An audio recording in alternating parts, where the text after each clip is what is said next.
Hello everyone, good morning. আমেরিকার Los Angeles থেকে আমি অলিভিয়া আমার আরও একটি নতুন ভ্লগে আপনাদের সকলকে ওয়েলকাম। আজ আরও একটি নতুন ভ্লগ শেয়ার করতে চলে এসেছি আপনাদের সাথে। এখন আমাদের এখানে শীত পেরিয়ে আস্তে আস্তে গরম পড়ছে, তবে পুরোপুরি গরম এখনও পড়েনি, পড়তে বাকি আছে। ওই জুন মাসের প্রথম উইক থেকেই গরমটা ভালো মতো পড়ে যায়।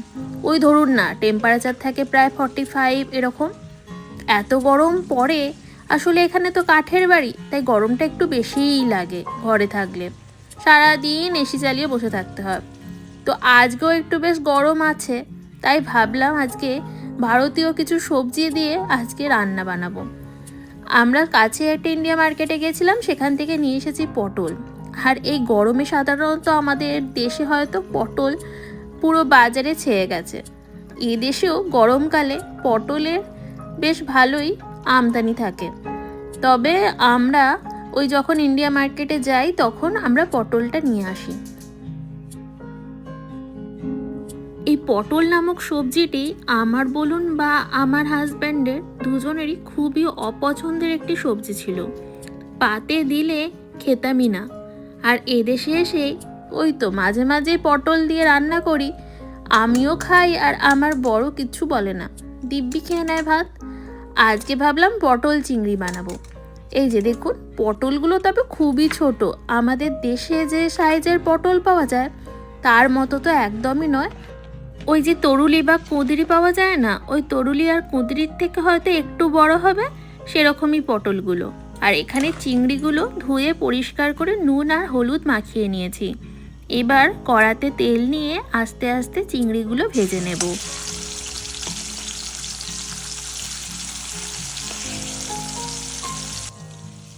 আজকে চলুন এই রান্না করতে করতে আপনাদেরকে কিছু প্রশ্নের উত্তর দিই। আমি এই যে ব্লগ বানাই, ভিডিওগুলো আপলোড করি বা শর্টসগুলো আপলোড করি, তাতে অনেকেই আমাকে প্রশ্ন করে থাকেন, দিদি আপনি আমাকে আমেরিকায় নিয়ে যাবেন, আমি আমেরিকায় যেতে চাই, আপনি আমাকে চাকরি দেবেন। আরে মশাই, আমি চাকরি দেওয়ার কে? আর আমি কি করেই বা আপনাকে নিয়ে আসবো? এই আমেরিকায় আসতে গেলে ভিসা দরকার হয়, আর ভিসার জন্য অনেক প্রসেস থাকে। আর মেন কথা হলো আপনি কি কারণে আমেরিকায় আসছেন তার পরিপ্রেক্ষিতে এক এক ধরনের ভিসা হয়। যেমন হয় tourist visa B1 B2, business visa B1, student visa সেটা হচ্ছে F1 বা M1, work visa H1B, H2A, H2B, L1, এরকম বিভিন্ন ধরনের ভিসা হয়। তো তার জন্য অনেক প্রসেসও থাকে।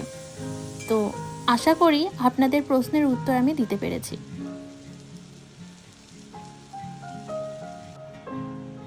চলুন এবার আসা যাক রান্নার কথায়। আমি সাধারণত চেষ্টা করি যতটা কম তেল খাওয়া যায়।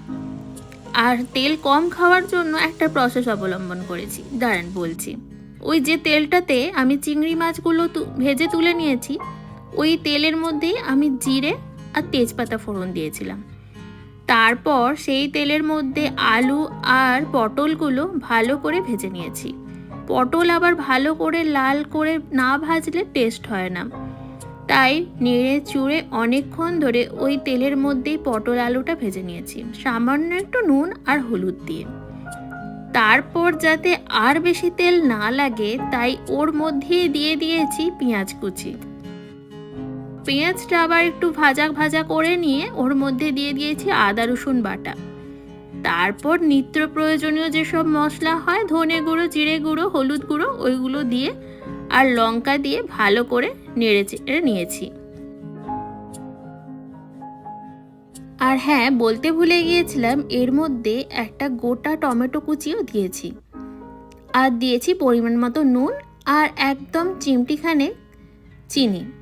এরপর এর মধ্যে দিয়ে দিলাম সামান্য পরিমাণে গরম জল, যাতে মশলাটা পুড়ে না যায়। দেখুন বেশ মশলাটার সাথে কষে গেছে পটল আর আলুটা। আর এরপর আমি দিয়ে দিলাম ভেজে রাখা চিংড়িগুলো দিয়েও বেশ ভালো করে কষে নেব। কষে নেওয়ার পর একটু যখন তেল ছাড়া হয়ে আসবে, তখন এর মধ্যে আমি একটা জিনিস অ্যাড করব, সেটা হচ্ছে নারকেলের দুধ। তবে আমাদের এখানে একদম নারকেলের ক্রিম পাওয়া যায় প্যাকেট করে, টেট্রা প্যাকেই পাওয়া যায়, তো সেখান থেকেই আমি দিয়ে দিলাম 1 চামচের মতো। খেতে বেশ ভালো লাগে, কতকটা চিংড়ির মালাইকারির মতো লাগে। এই যে নারকেলের ক্রিমটা আমি দিলাম, তারপর এই মশলাটার সাথে ভালো করে মেখে নেব। তারপর দিয়ে দেব পরিমাণ মতো জল। জল দেওয়ার পরে একটু ফুটিয়ে নেব। ফুটানো হয়ে গেলে আমি নামিয়ে নেব। আর দিয়ে দেব লাস্টে একটু গরম মশলা গুঁড়ো। দারুণ খেতে লাগে, একবার বাড়িতে বানিয়ে দেখবেন। পুরো মনে হয় বিয়ে বাড়ির পটল চিংড়ি। যদি এরকম কষা কষা খেতে চান ডালের সাথে, সেটাও রাখতে পারেন। তবে আজকে সাইড ডিশ বলতে আর কিছুই বানায়নি।